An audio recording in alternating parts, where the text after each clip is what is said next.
Alors, camarades peuple d'Afrique, peuple de Côte d'Ivoire, citoyens du monde, mes chers frères et sœurs, peuple du Liptako Gourmand, peuple du Congo. Frère, aujourd'hui, je ne parlerai pas, je dirais, en profondeur de l'AES ni de la Côte d'Ivoire. Peut-être que je vais survoler. Mais le sujet que je voudrais aborder avec vous ce soir, c'est concernant la République démocratique du Congo. Ça fait un bon moment que je ne me suis pas prononcé sur ce sujet-là. Mais aujourd'hui, je voudrais vraiment en parler. Et je compte sur vous pour partager au maximum la vidéo. Camarades d'Afrique, l'heure est grave. Il faut véritablement voler au secours du peuple congolais. Parce que moi-même, quand j'étais à Paris, dans les derniers moments, ça c'est mon ami qui m'appelle. Dans les derniers moments, j'avais arrêté de parler du Congo parce que c'est trop stressant, c'est trop angoissant. Mais quand, chaque matin, moi, on m'envoyait des vidéos des massacres, des nouvelles vidéos de massacres dans l'ouest du Congo. Vous comprenez ça? C'est dans l'est du Congo. Le nord Kivu, le sud Kivu. Vous comprenez ça? Mais c'était pas possible. Et aujourd'hui encore, on m'envoie d'autres vidéos. Et on constate encore l'avancée des troupes rwandaises dans les terres congolaises. Les troupes rwandaises sont en train de rentrer encore dans les terres de la République du Congo. Camarades d'Afrique, on va essayer ici de décortiquer qu'est-ce qui se passe et puis donner notre point de vue. Sans langue de bois, sans faux fuyant, on va dire la vérité. Parce que si on ne dit pas la vérité dans cette histoire, c'est pas bon. Camarades, mes frères et sœurs du Congo, vous me connaissez. Vous me connaissez. Vous savez que je suis un panafricaniste pur sang. Je suis un panafricaniste convaincu. Et puis je ne suis pas panafricaniste de salon. Les Congolais seulement peuvent témoigner. Ils peuvent témoigner de cela. Je ne suis pas un panafricaniste de salon. Et puis je ne suis pas un panafricaniste des réseaux sociaux seulement. Je suis un panafricaniste de terrain. Les Congolais savent ça. Parce que, avec mon ami Zoro Bilal du bataillon Front Populaire et les PDT, nous avons nous-mêmes organisé des manifestations pour dénoncer ce qui se passe au Congo. On a marché sous la pluie, dans la neige. À Paris comme à Bruxelles. Donc, moi je suis en bonne position, en bonne posture. Et je suis à l'aise quand je parle de la République démocratique du Congo. Je suis à l'aise. Alors, le 4 décembre passé, Tshisekedi s'est déporté du côté des États-Unis. Lui et puis Kagame, ils sont allés là-bas. Se trompent. Ils sont allés signer des accords. J'ai regardé la situation et puis j'ai commencé à rire. Parce que je savais ce qui était derrière. 24 heures après la signature de ces accords-là, en même temps, le Rwanda attaque la RDC. J'ai dit, 24 heures après, le Rwanda attaque la RDC. On va vous expliquer qui est le problème de la RDC aujourd'hui. Parce que les Congolais, là, ils ont un problème. C'est-à-dire que Tshisekedi a réussi à les engouffrer dans des clivages ethniques. Tshisekedi a réussi à les distraire avec des clivages ethniques. Oh, lui là, il est rwandais. Kabila est rwandais. Tel est rwandais. L'autre est rwandais. C'est lui seul qui est congolais. Et c'est lui seul qui est bon pour le Congo. Vous comprenez? Oh, en réalité, c'est lui le problème actuel du Congo. Oh, les gens diront, mais est-ce que Tshisekedi ne dénonce pas le Rwanda? Est-ce qu'il ne dénonce pas? Non, il dénonce pour les apparences. Il dénonce pour les apparences. Regardez Assimi Goïta. Assimi Goïta, il ne parle pas. Mais Assimi Goïta, il agit. Je n'ai pas dit que ce n'est pas bon de parler. C'est bon de parler. Moi, je conseille au président de parler. Parce que Poutine, que j'aime bien, parle. Poutine peut parler dans le mois au moins 2-3 fois. Moi, j'aime quand le président s'exprime. Et d'ailleurs, même, j'ai conseillé un temps à mon président, au président du PPAC, de parler. Parce que c'est bien de parler. Mais quand tu parles, pour faire plaisir au peuple, quand tu parles pour haranguer les foules, mais il faut que tes paroles soient suivies d'actes concrets. Vous comprenez ça? Il faut que tes paroles soient suivies d'actes concrets. Mais si tes paroles ne sont pas suivies d'actes concrets et que tes paroles sont dans le vide, ça veut dire que tu es un vulgaire populiste de merde. Tu es un vulgaire populiste de merde. Alors que tout ce que dit, c'est dans ce contexte, c'est dans cette posture qu'il est aujourd'hui. Il parle et il n'agit pas. Il est comme un tigre en papier. Un tigre en papier. Il parle, mais il n'agit pas. Regardez ici, Cheikh Amara Paix d'Afrique. Regardez ici, Cheikh Amara Paix d'Afrique. Ce qui me pousse à sortir aujourd'hui, c'est que, on dit en République démocratique du Congo, malgré la signature des accords de paix de Washington le 4 décembre dernier, la situation sécuritaire et humanitaire s'est de nouveau dégradée. Le groupe armé AFC M23, soutenu par le Rwanda, s'est emparé de la ville d'Ouvira. C'est-à-dire que le M23, les troupes congolaises, les troupes rwandaises avancent.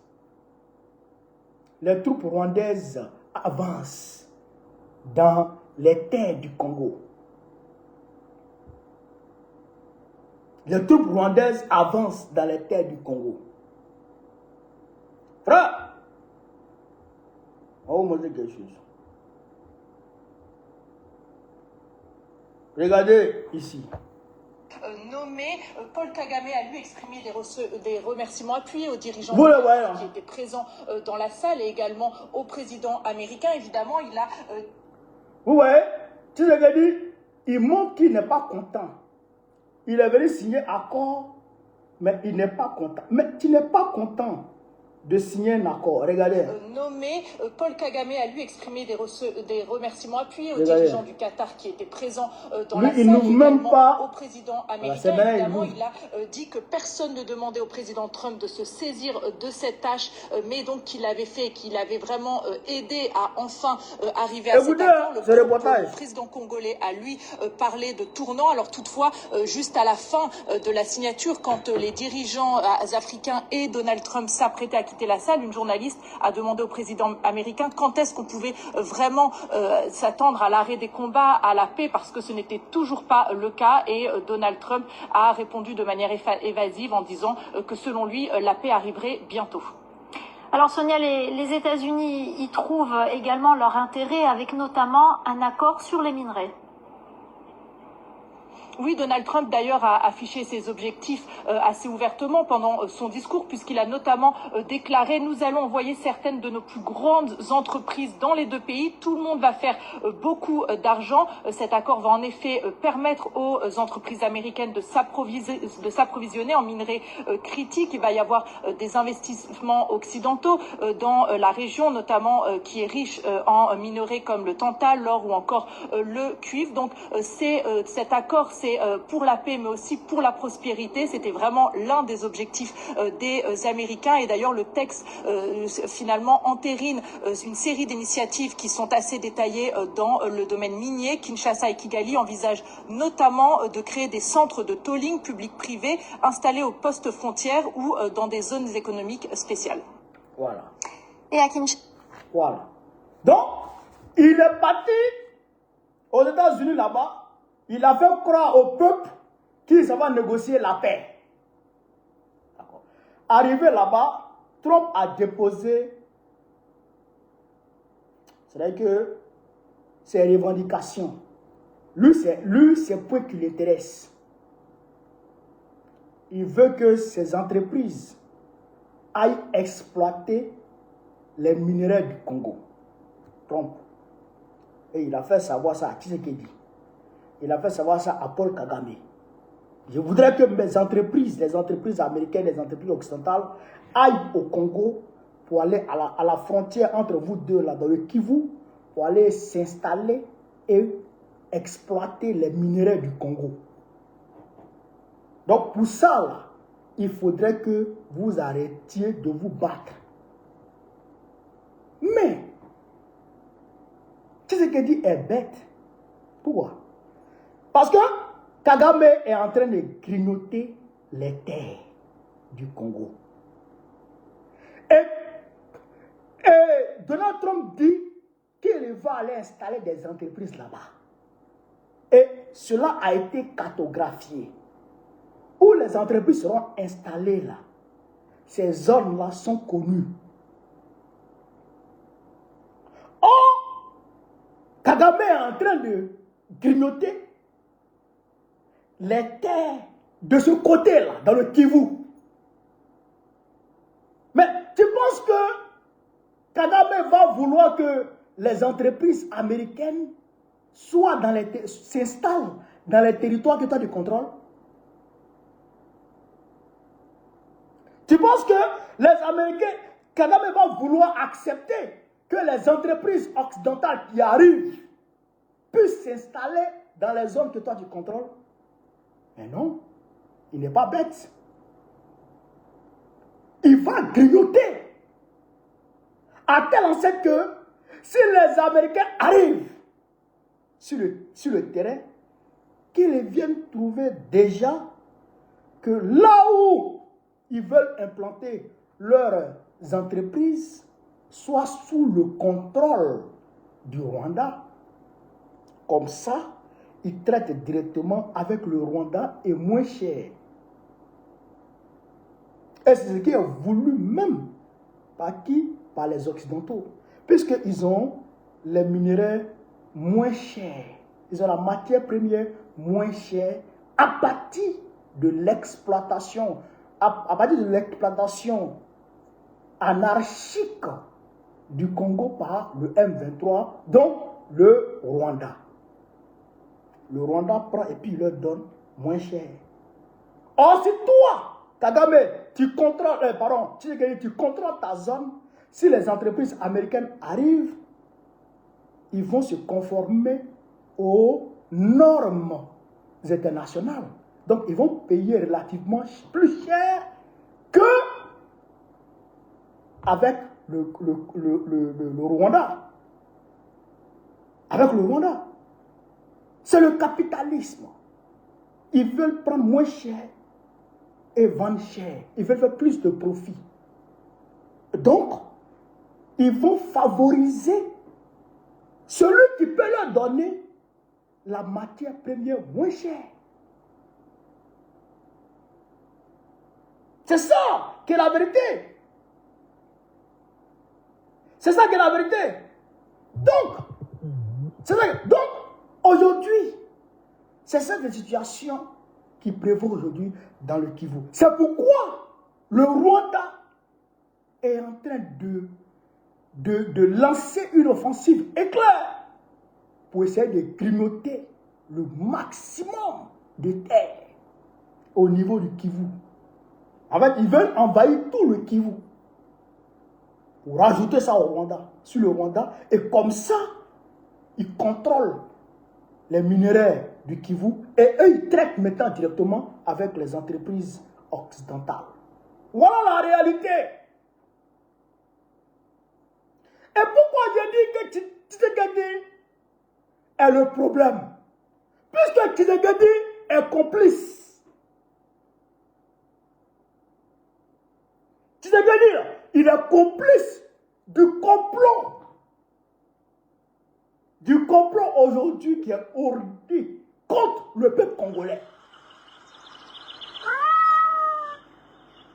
Tshisekedi, il est complice du complot qui est ourdi contre le peuple congolais. Pourquoi il dit ça?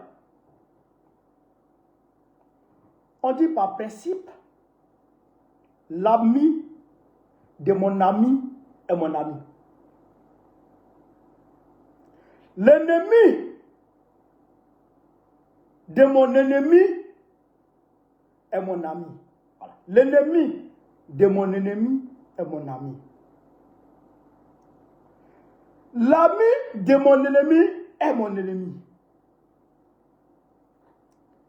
Aujourd'hui, il est clair, il est de notoriété publique que Kagame s'attend parfaitement avec l'Occident collectif, c'est-à-dire et les anglo-saxons et l'Union européenne. On a appris que l'Union européenne a renoncé à l'accord de libre-échange qui existait entre le Rwanda, l'accord qui existait entre l'Union européenne et le Rwanda sur les minéraux. On a appris qu'ils ont renoncé, mais ils ne peuvent pas. Pourquoi ils vont renoncer? Officiellement, ils vont renoncer, mais ils vont vendre. On sait que la Russie vend toujours son pétrole et son gaz à la France. On sait toujours.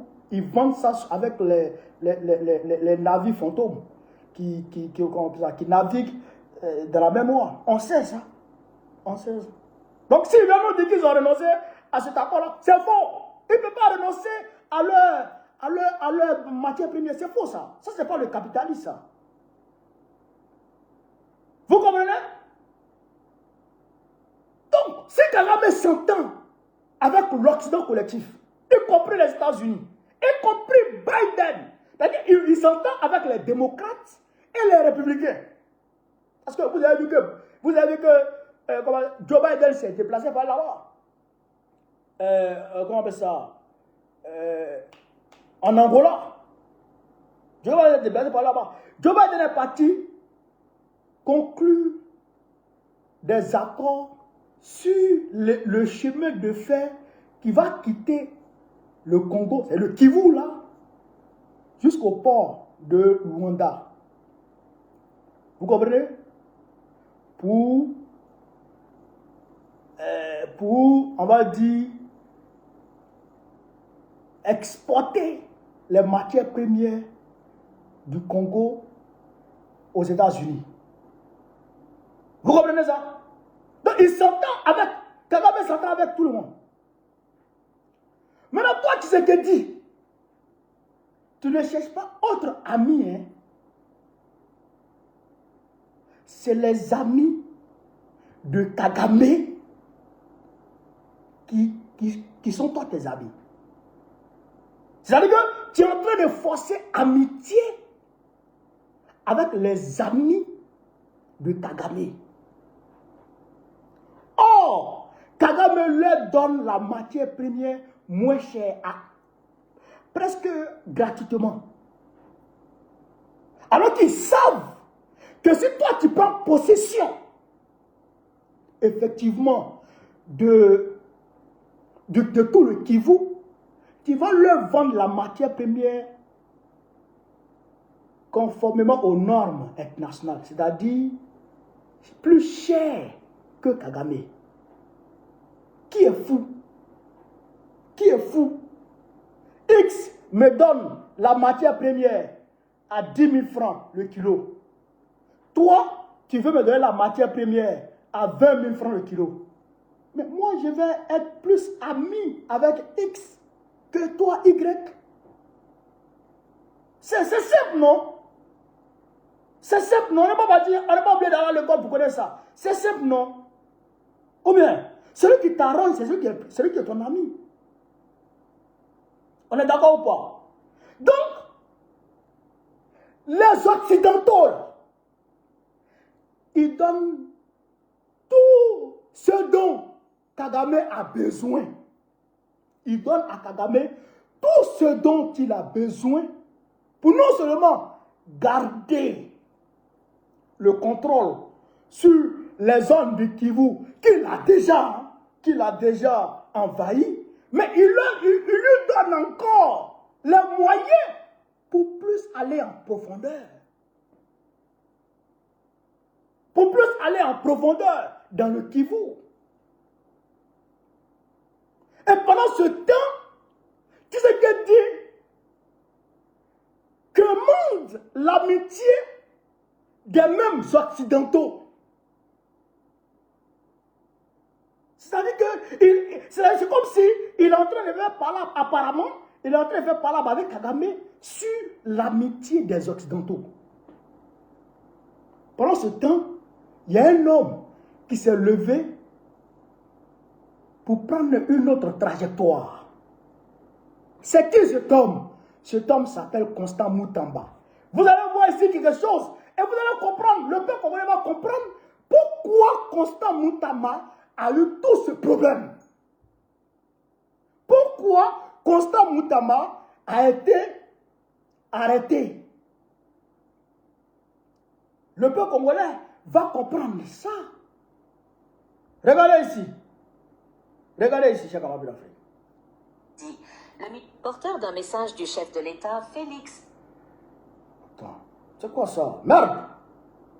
Tshisekedi, le ministre de la Justice de la RDC, Constant Moutamba, a été reçu en audience ce vendredi 21 février par le président de la transition du Mali, le général d'armée Assimi Goïta, accompagné de l'ambassadeur de la RDC au Mali, Christophe Muzunga. Ils ont été reçus à Bamako par le général Assimi Goïta. Cette visite diplomatique intervient alors que la RDC fait face à une grave crise sécuritaire à l'Est, marquée par l'avancée du groupe rebelle M23, qui s'est emparé des villes stratégiques de Goma ainsi que Bukavu et qui continue d'avancer. Bien que le contenu des échanges n'ait pas été... Voilà. Donc, Constant Moutamba, en tant que ministre de la Justice, il était ministre de la Justice à l'époque, il est allé voir Assimi Goïta. Or, en réalité, c'est soit le chef d'état-major ou le ministre de la Défense qui font ce genre de voyage. Mais comme c'est quelqu'un qui est profondément patriote, il a demandé, je suppose qu'il est, comment dirais-je, emmerdé au maximum Tshisekedi, afin que Tshisekedi lui donne l'autorisation d'aller voir Assimi Goïta. Depuis février 2025, l'ICABI, aucun émissaire de Tshisekedi n'est encore allé au Mali, ni dans quelques pays de l'AES que ce soit. Vous vous rappelez, avant le coup d'État du Niger, Salif Modi, le général Salif Modi, qui était chef d'état-major de Bazoum, a fait un voyage, il a rendu une visite à Assimi Goïta pour parler de la mutualisation des efforts opérationnels, d'accord, comment on appelle ça, je dirais, voilà, de la mutualisation des efforts opérationnels des militaires à la frontière avec le Mali. C'est-à-dire qu'il a demandé, les militaires qui étaient au Mali, qui étaient à la frontière du Niger avec le Mali à l'époque, qui étaient des militaires nigériens, avaient demandé à Salif Modi d'aller demander à Assimi Goïta de leur donner l'autorisation de poursuivre sur au moins 5 à 10 km les terroristes s'ils venaient frapper au Niger et puis ils rentraient au Mali. Et c'est ça que Salif Modi est allé dire à Assimi Goïta. Donc Assimi Goïta a posé avec le police, il n'y a pas de souci. Mutuellement, si moi je te laisse 30 km comme ça, toi aussi il faut me laisser quelque chose. Parce que si moi je les poursuis, eux aussi. Donc, Salif Modi a apporté le message d'Assimi Goïta à Bazoum. Pour lui, il a obtenu, on va dire, une victoire diplomatique en tant que chef-état-major dans le domaine militaire. Il était heureux de porter ce message à son président. Mais 2 jours après, 24 heures après, le chef-état-major de la France a quitté la France pour venir sommer Bazoum de muter, pas muter même, de dégager Salif Modi et de l'envoyer en tant qu'ambassadeur quelque part là-bas. Et c'est dans cette foulée-là qu'il y a eu le coup d'État au Niger. Parce que tous les militaires s'étaient offusqués par rapport à ça. Tous les gradés s'étaient offusqués. Et donc le président Tchani a pris les choses en main et il a redressé la situation. Et aujourd'hui, le Niger est sur la voie de, comment dirais-je, de la révolution. C'est pareil. C'est pareil. De vous à moi, qu'est-ce que Constant Moutamba allait faire au Mali? Il allait demander l'ordre du Mali. C'est l'ordre du Mali qu'il allait demander. C'est prêt au Malien qu'il allait demander. C'est quoi qu'il allait demander? C'est un réseau pour aller en Russie. Simplement, mutualisation des efforts diplomatiques, des efforts militaires, un accord militaire, et puis un réseau pour aller en Russie. C'est tout. Mais quand Constant Moutamba a quitté le Mali, ces problèmes ont commencé. Pourquoi? Parce que la France a demandé à Tshisekedi de le traquer. Parce que la France a demandé à Tshisekedi de le traquer. Voilà la réalité. Voilà la réalité. Aujourd'hui, je le dis et je le redis, le problème du Congo s'appelle Tshisekedi. Le problème du Congo s'appelle Tshisekedi. Il est de fait complice de Kagame dans cette histoire. Mais comment toi tu peux demander? Il a payé des cabinets de lobbying aux États-Unis pour pouvoir rencontrer Joe Biden. Pour pouvoir demander aux Américains de condamner le Rwanda. Mais tu demandes leur amitié, pourquoi? Voici Poutine qui est là. Il dit veut libérer l'Afrique. Tous ceux qui ont pris la voie de la Russie ont eu gain de cause. Voici le Mali. 10 ans, Américains, Français, Takuba, ceci, cela, ils n'ont pas pu attraper Kidal.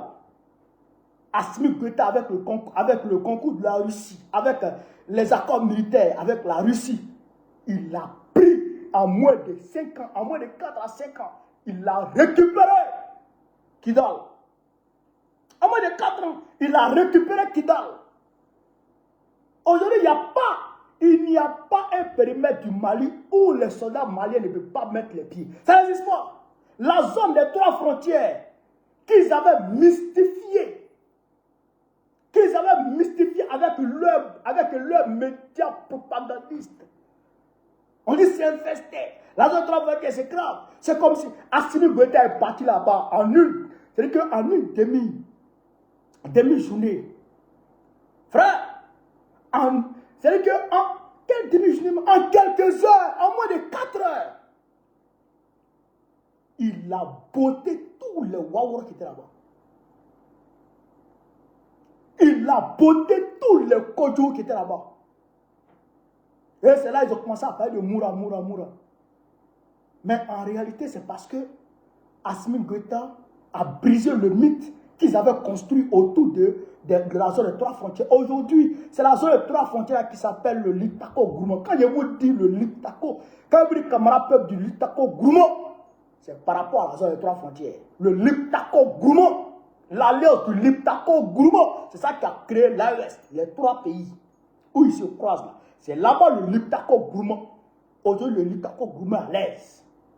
Parce qu'ils ont pris la voie que le peuple leur a indiquée. Et ils sont partis vers la Russie, vers des partenaires crédibles. Et aujourd'hui, le peuple sont contents. Le peuple congolais s'est battu. Nous nous sommes levés avec le peuple congolais. On s'est battu partout dans la rue de France. On a manifesté. On a obtenu le retrait de la MONUSCO. On a obtenu le retrait de la MONUSCO. On avait créé un slogan au Congo qui se dénommait Bye Bye MONUSCO. Bye Bye MONUSCO. La MONUSCO a annoncé son retrait. Tshisekedi est parti rattraper la MONUSCO pour leur dire de rester. Tshisekedi. Il a parlé de demander à la MONUSCO de rester. La MONUSCO peut travailler pour le Congo. La MONUSCO peut travailler pour le Congo. Le problème du Congo s'appelle Tshisekedi. Et puis si les Congolais ne sont pas sortis de leur clivage diabolique et ethnique là, et tribal là, s'ils ne sont pas sortis de là et regarder les choses en face, au nom de Dieu, ils vont demeurer dans ça. Mais je vous dis que des fratries dans l'est du Congo là, des fratries, alors je vous parle, prennent des armes pour s'allumer parce que l'un est venu couper bois dans la forêt de l'autre. Où je vous parle. C'est grave. Des groupes d'autodéfense pullulent partout. Des groupes d'autodéfense pullulent partout dans l'est du Congo. Est-ce que vous comprenez ça? Est-ce que vous comprenez ça? Et Trump vient vous dire que lui, il va aller, malgré cette situation, exploiter les richesses du Congo. Malgré cette... Regardez, hein, même si Trump vient installer ses entreprises, il ne va pas toucher les Américains. Mais ils vont continuer d'attaquer le Congo. Comment tu peux laisser les choses comme ça? Pourquoi tu vas demander amitié des Occidentaux? Mais voici la Russie. Voici la Russie. Hein? On ne veut pas que tu ailles en Russie. On ne veut pas que tu ailles en Turquie. Et tu acceptes.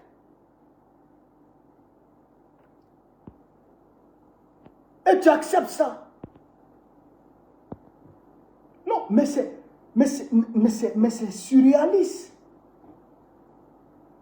Donc, camarades, voilà ce que je voudrais dire au peuple congolais. Le problème du Congo s'appelle Tshisekedi aujourd'hui. C'est vrai que le Rwanda attaque. Ça, c'est indéniable. Kagame doit mourir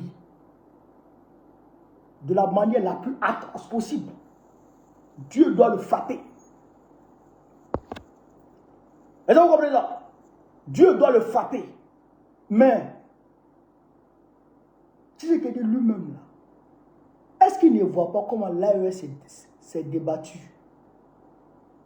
Est-ce qu'il ne voit pas comment l'AES se débat pour gagner le combat? Est-ce qu'il ne voit pas? C'est compliqué. Donc, voilà un peu ce que je voulais vous dire ce soir. Congolais, Congolaises, mobilisez-vous Mobilisez-vous autant que vous êtes. Mobilisez-vous partout à travers le monde entier. Et menez votre combat. Menez votre combat. Demandez à Tshisekedi d'aller signer les accords avec les partenaires crédibles. De se tourner vers le bloc de l'Est. C'est ça qui est la vérité. Exigez des accords militaires avec la Russie. Exigez des accords militaires avec la Turquie. Tu ne peux pas. La France va donner quelle arme? Les stages, ils vont te donner quoi? Donc, chers camarades, voilà un peu ce que je voulais vous dire. Voilà. Sur ce, vive l'Afrique libre, vive le panafricanisme, vive la paix au Congo, que je dirais que Dieu envoie la paix au Congo et que la paix règne dans le monde.